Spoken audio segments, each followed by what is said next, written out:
Well, several years ago now, I went to a Christian festival, one of those summer ones where you pay for the privilege of sleeping in a tent for a week and having to queue for a shower. Do you know the ones I mean?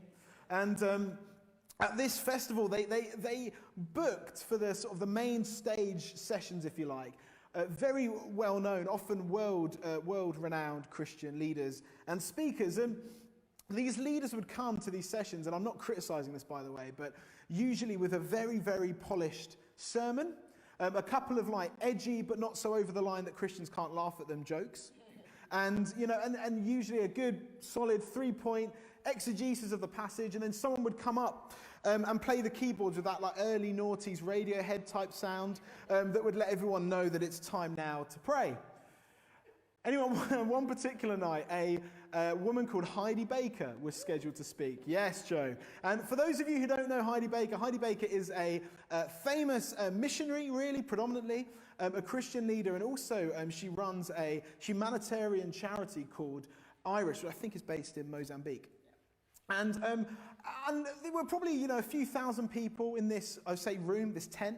And I think probably like most people, I was expecting more of the same, a very good, a great talk, well articulated, with a few key points and then some opportunities to pray for one another at the end.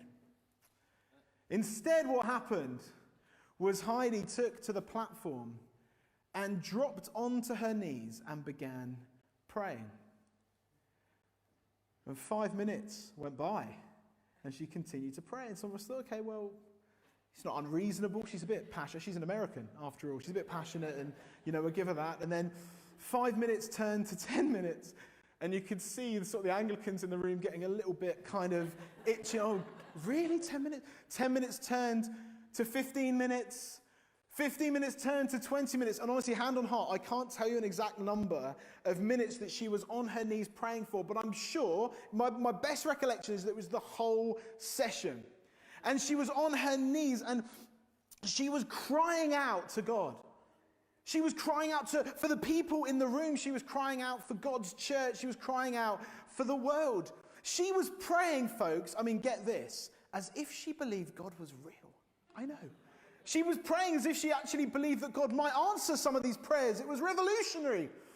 And believe it or not, bit by bit, even though it kind of started off maybe a little bit awkward or embarrassing to a predominantly white middle-class English crowd, God did something amazing. And there was this moment where suddenly something clicked and the presence of God just filled that space, and row by row, bit by bit, people just began to encounter the presence of Jesus. Faith began to bubble up and rise up in that room. And honestly, to this day, that moment has impacted me, I would say, more than most sermons I've heard. And I've heard some great sermons, some really good sermons. And over the years, I've sort of thought about why has it made such a mark on me? Why did this have such an impact? And I think really it boils down to one thing. If I could sort of bring it down to one motif, one idea, it was this. She was desperate. She was desperate. She prayed in a way where she was so desperate for God, it was like nothing else would do but him. Like if anything else happened in that moment, apart from people experiencing and encountering the manifest presence of God, it was all a loss. There was no point in her coming. She got to the point where she was someone that was so desperate that she even got to the point where she was so much more interested in what God thought about her than what the people in the room thought about her. And her desperation led to transformation. It's an amazing evening of God's presence. And tonight we're continuing. What am I talking about? This morning we're continuing a series, particularly if you're here for the first time. We've been in a series called Jesus on the One, looking at Jesus' encounters with individuals throughout the Gospels. And we're looking today at this story of the blind beggar, or as we have it in Mark's Gospel, blind Bartimaeus. And what I want us to see through this story again is first and foremost the beauty of Jesus' interaction with this man. It's just stunning. But also I want us to see, and with Heidi Baker's story in mind, the power of desperation when it comes to God. Through this story, we see how one man's desperation leads to transformation, not just in his life, but in the lives of those around him in the wider community. So let's jump into this passage. You've got a Bible open in front of you. As you know, we're in Luke 18, starting at verse 35. So the first question to ask is, who is this blind man? Well, like I say, in Mark 10, chapter 10, there is this same story, and the blind man is given the name Bartimaeus. And a bit of a big deal is made of Bartimaeus' name in Mark's account of this story. And what does his name mean? Well, I learned this week that his name comes from two words actually. Bar, which means son, and Timaeus comes from the Greek timeo, which means honor or honored one. And so his name literally means son of honor. And one of the transformative things we'll see through this story is that Bartimaeus goes from being an invisible one, an outsider in society, to being a son of honor. So let's look, verse 35. What do we know about Bartimaeus? As he drew near to Jericho, a blind man was sitting by the roadside begging. First thing is this: Bartimaeus is blind. This isn't a metaphor, by the way. He's physically blind. And his blindness has led him to needing to beg. He sat by the roadside begging, and he was just outside Jericho. And we have to bear in mind at this point, the NHS is just over 70 years old. It's not 2,000 years old. There wasn't a welfare state, there wasn't a welfare system in first century Israel. And so if Bartimaeus wants anything, he has to beg, he has to ask for it. And the truth is, he probably did pretty well. Because almsgiving, giving to the poor, was something that was thought of very positively in the Jewish tradition. And he was just outside of Jericho, which was quite a rich place. And he may have been on the roadside. It's likely that the roadside he sat on was the road that pilgrims would have walked down on their journey to Jerusalem. When pilgrims on a pilgrimage, they were also particularly generous. So Bartimaeus probably did okay. But it's also fair to say, I think, that Bartimaeus is stuck. He's stuck by the roadside here. Not just stuck physically, but more than that, he's no real way of getting out of this situation. He's no real way of getting out of this life. He is an invisible one. Maybe much like the homeless people we see around Nottingham, someone who in his blindness would sit by the roadside and most people would just flow past and pay no attention to him. Maybe a couple of people might turn and drop some money, maybe some would say hello. But he was an invisible one in this society. And we talked even this morning with the mental health team about the epidemic of loneliness not just in our parish, but in our city. There are invisible ones right now represented just in this parish. One of the main demographics that I know we've been thinking about as a church as well is the elderly. Loneliness is a huge problem in our elderly population. I heard a statistic recently, and this statistic, I believe, came before COVID, so if anything, I imagine it's got worse, that 70% of elderly people see a friend or a family member once a week, just once a week. 11% less than once a month. As people in the 21st century, we understand, perhaps not personally, but we understand the concept of people being invisible. Forgotten corners of our society, forgotten corners of our culture. And this is what Bartimaeus was. He was one of that number. He was invisible. And so in the midst of another day, verses 36 to 37, he hears this commotion go on. And it's likely he would have heard noise all the time, but this is a particular commotion that gets his attention. And he asks the crowd, doesn't he? Verse 35, and hearing a crowd going by, 36, sorry, and hearing a crowd going by, he inquired what this meant. Verse 37, they told him, Jesus of Nazareth is passing by. Jesus of Nazareth is passing by. He hears the commotion of this crowd, he asks what's happening, and he hears that Jesus is coming to town. And this is where Bartimaeus has, I think, a remarkable response. Because here, Bartimaeus, the blind man, we see, although he is physically blind, he's not actually principally blind. He's able to see something that others don't. He's able to see Jesus. He cries out, Son of David, have mercy on me. Son of David was a term that was used in Jewish culture that would refer to the king, the coming king, the Messiah. And so in this moment, Jesus passing by, he doesn't just cry out Jesus, he cries out, Jesus, Son of David, have mercy on me. This blind man sees. And if you're familiar with the Gospels, you'll see there's a huge irony in this. Because often the people who are around Jesus, the disciples, those who spent all their time around Jesus, who saw what Jesus was doing, who slept in the same places, who walked with him so closely that they were literally covered in the dust of his feet, the irony is that so often they don't see. They don't really get it. Just a few chapters before, we see again Jesus trying to say something to them about who he is, what it's going to mean for him to be the Messiah. And it falls on deaf ears. They just don't understand. The ones that are supposed to see don't see, and yet this blind man sees. And this is faith, by the way. Seeing even though you don't see. Jesus says this in John 20, "Blessed are those who have not seen and yet believe." This is an act of faith. But then we see verse 39, what happens next. "And those who were in front rebuked him, telling him to be silent." So the next thing that happens, he cries out in this moment, this act of faith immediately starts to become crushed by the rebuke of others. Perhaps it felt intrusive or a bit awkward. We don't know. But who rebuked him? This is really interesting. In the NIV it says this, verse 39. "Those who led the crowd began to rebuke him." In other words, those who were close to Jesus, who were associating with Jesus, those who were leading the crowd, walking with Jesus, were the ones who rebuked him. I want us to see that. Those who are associating with Jesus were actually unable in this moment to perceive this act of faith, this tremendous act of life that God was bringing about in Bartimaeus. A few years ago, Kate and I went on holiday to Scotland. Anyone like Scotland? Interaction.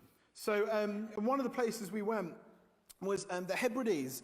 And we went there because the Hebrides is known, many friends of ours told us it's a beautiful place, but we also had a vested interest because we had been doing a lot of reading about the Hebridean revival. And for those of you that don't know, in the early 20th century, there was a revival in the Hebrides, in this quite sort of obscure Scottish island.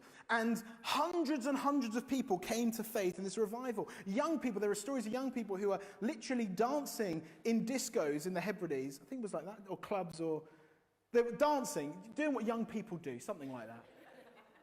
And during this revival, there's stories of the Spirit of God coming upon these places and every young person in the room giving their lives to Jesus. And so we went to the Hebrides with this kind of on our hearts, and we knew that one of the things we wanted to do was go to one of the sort of birthplaces of this revival, which is a little town called Barva. And we met with the minister there, it wasn't the minister at the time, a younger guy. But as you can imagine, he gets lots and lots of international visitors from all over the world, and he's done a lot of studying on revival himself. And he said this, and this will never, ever leave me, I don't think. He said, "In all my study on revivals throughout history, I've come to believe that almost every time the main opposition of a move of God is the church."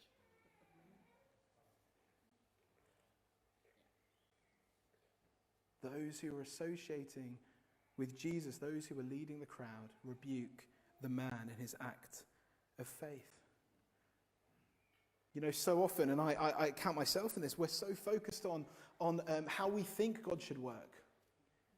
We're so focused on the people we think God should meet with that all of us have this danger of falling into not being able to perceive where God's bringing life when he does it. Of missing out on the forgotten corners that God wants to redeem and revive.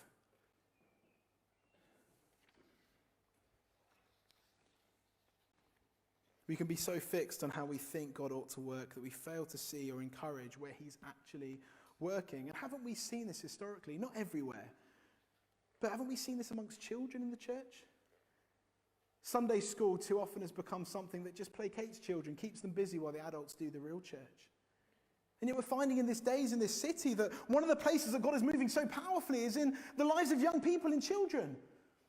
That prophecies over this city, prophecies over churches aren't coming from the mature and well-read, but kids who are just hungry for Jesus and a meeting with him. Isn't this true of people in our prisons who are meeting with God? I heard a story once of a man who had had a radical encounter with Jesus in a prison and given his life to Jesus, got connected to a local church, and even years after, when he had built up a family and he had begun to put good behaviors and practices in his life, he felt called to ordination. And the Church of England turned him down with one assessor saying, "I'm sorry, but a leopard doesn't change its spots." Lord, have mercy. I'd love to know what they think about St. Paul. It's so easy, isn't it? So, several years ago now, I was working for a small church staff team in London, and on this staff team there was a young intern called Fiona. And you could bet that whatever meeting we were in, Fiona would bring everything back to God.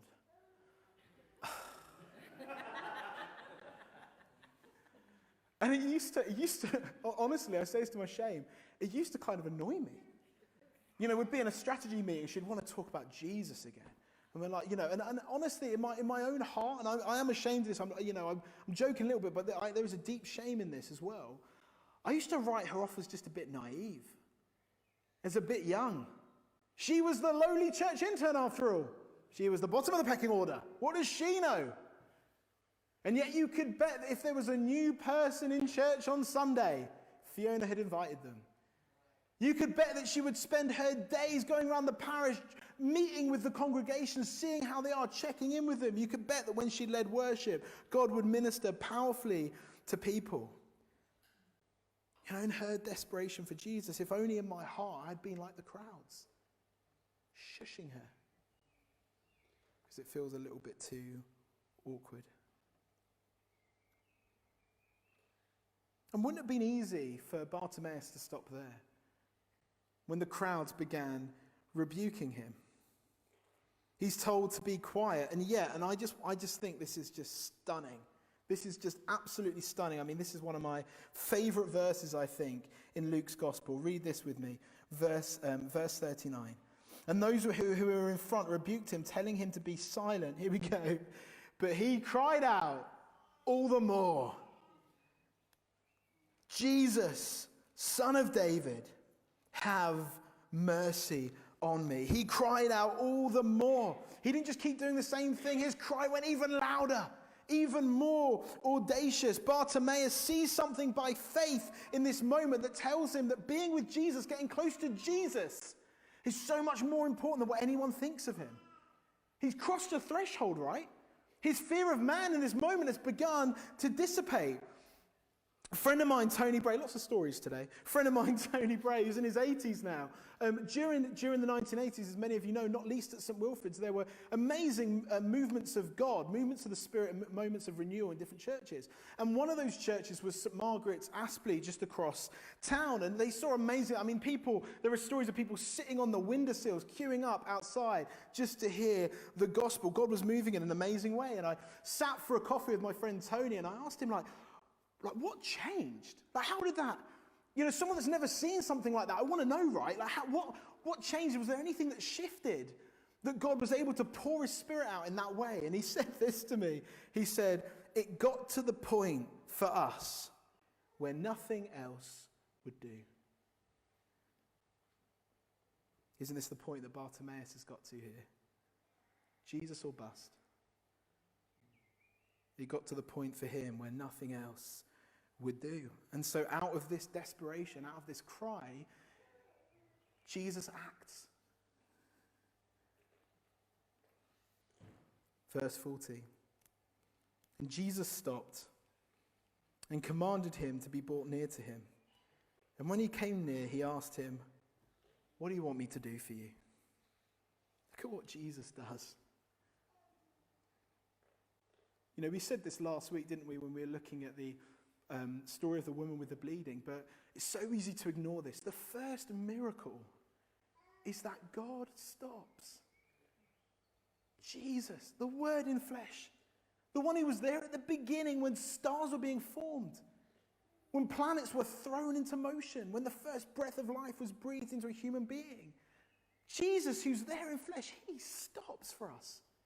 He sees us. He pays attention to our cries. And then he calls him. He calls Zacchaeus. And let's remember at this point, Jesus is on the way somewhere. He's about to go to Jerusalem. The triumphal entry is just around the corner and the crowds are around him. You can imagine those around him be like, what are you stopping? Come on, Jesus, we've got to get to Jerusalem. It's going to be glorious. What are you stopping for this beggar? But Jesus calls him. He ordered them to bring him near him. And Jesus sees the invisible, doesn't he? He sees the dishonored. He sees the lonely. He sees the sick and the poor and the lost and the broken. And he invites them to come from the outside to the inside of his plans. If you feel that way this morning, God rolls out, it's kind of handy, this is red. God rolls out a red carpet for you this morning. He calls to you.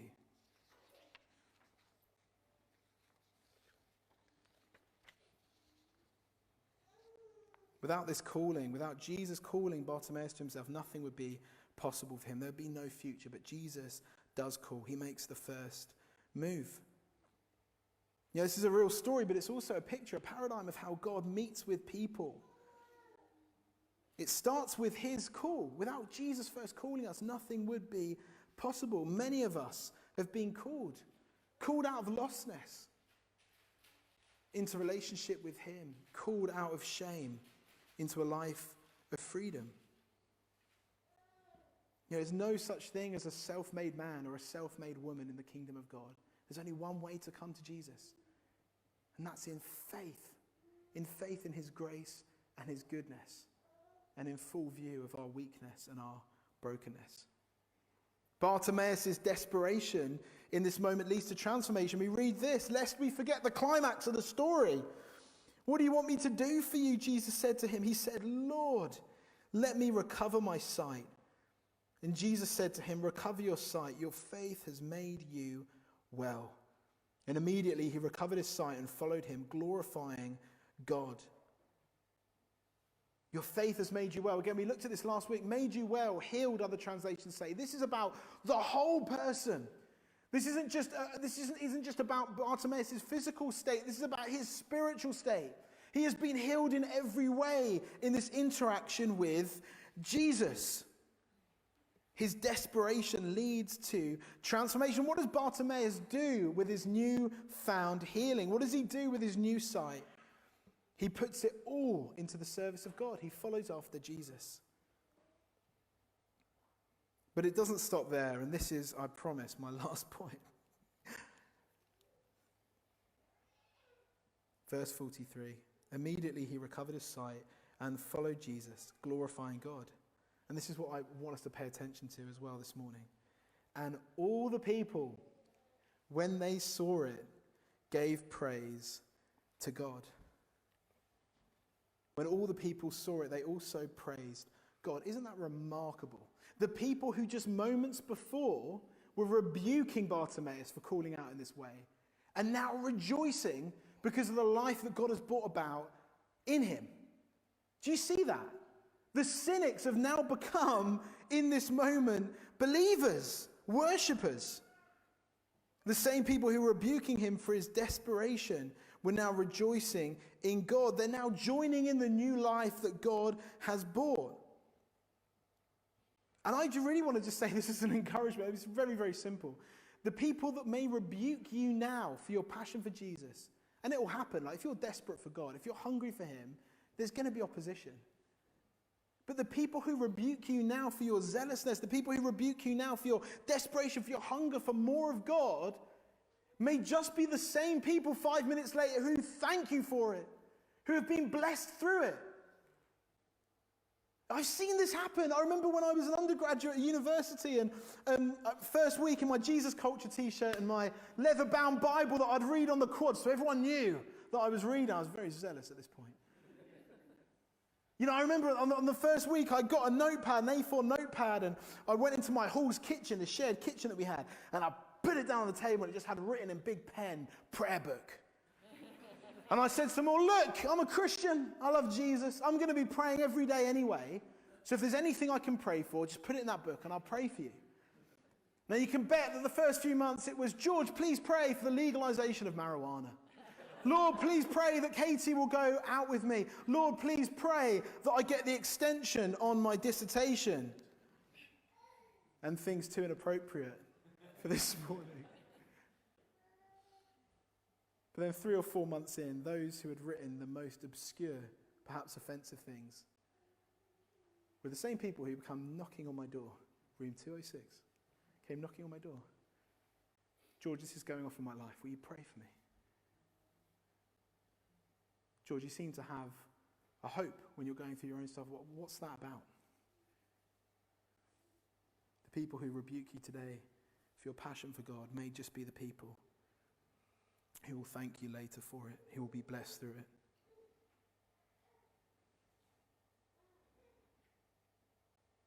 What if Bartimaeus had given up when people told him to stop? What if he had cared more about what others thought than about meeting with Jesus? It's not just him that would have missed out, is it? It was all the people around him who went away praising God. We don't know how many people decided to follow Jesus this day. We don't know how many of the existing crowds found fresh faith or saw Jesus in a new way. We're not told that. But I believe we need to get a whole lot more desperate for God in our days. The promise is that when we're desperate to get near to Jesus, God's work in us can't help but affect others. And so this is what I want to say as we come into land. How do we get desperate? I want to say 2 simple things. We need to lean into our weakness, and we need to dream into dependence. Lean into weakness and dream into dependence. How easy do you find it to connect with your weakness? You know, this was the starting point for Bartimaeus. He was desperate because he knew that he was weak. He needed something. He knew that he didn't have it all together. We said earlier in the service, we don't come to God in our own strength. It's a recipe for disaster, but we come to God in our weakness. Some of us have been putting on a good face for so long because we don't know what it would mean if we were actually weak, if we actually fell apart. If we actually started to live into the prophetic words over this house, which is that it's going to be a hospital for the broken. What does that actually mean? We're used to being the strong one, the self-sufficient one. There's no such thing as self-sufficiency in the kingdom. For me, I know I'm realizing that I'm limited recently. Even in 3 months, I'm coming up against every day my capacity. I realize I'm not Jesus. You might be relieved to hear that. I really know I'm not Jesus. But I've realized it in such an acute way. And this weakness has thrown me into desperation for Jesus to move. You know, there's a weakness at the core of my life which really manifests as this. You know, why aren't we seeing more people come to know Jesus? It's such a pain in me. No, I think I realized the other day that if we saw one person come to Jesus every day of the year, we'd only be somewhere like 4% into the parish that we have here. I mean, it's just insane. I long for God to do so much more. I long for him to do so much more through us. I long for him to do so much more in me. I long to be more overtaken by him. But it's okay, because when I connect with that longing, it drives me to Jesus. It drives me to desperation for him. And the gift of the church is the gift of showing people that you can be weak, that you can be vulnerable, that you can be open and not less valuable. So lean into weakness. The second thing I want to say is this: dream into dependence. We have to have dreams as a church. We have to have dreams in our own lives, but as a church, that are big enough to send us to the feet of Jesus. You know, if our dreams as a church are possible without God, they're too small. What are we doing? Let's do something else. We need dreams that are big enough, that lead us to the feet of Jesus, that make us desperate, that we know that only God showing up will be able, only that will be able to do it. I wonder, you know, dreams around young people. We see just so many young people who've never heard the gospel. It's not going to be possible in our own power. Even if we had the biggest staff team and all the finances and the most capacity, it's not going to be possible. We think, as we have today, about loneliness and mental health. You know, we know that even with all the resources, all of the professionals that are in the mental, that are working in the realms of mental health, it's just vast, isn't it? The problem is just overwhelming. We need to dream for God to move in a way that just isn't possible without him. We need to dream dreams that aren't possible without him. So lean into your weakness and dream into dependence. I wonder where you are today. Maybe you're on the side of the road with Bartimaeus. You haven't met Jesus before. And you need to call out for him now. Maybe even want to just pray with me now if that's you. You just want to pray a simple prayer. Lord, would you reveal yourself to me? Would you show me your goodness? Maybe some of us are the crowds. We've become numb, maybe even cynical, and needed to be reminded and refreshed with his message again. I want us to be a church that is desperate for him, folks. That is more interested in what he thinks than in what other people think. That long for him in greater and greater and greater and greater measure.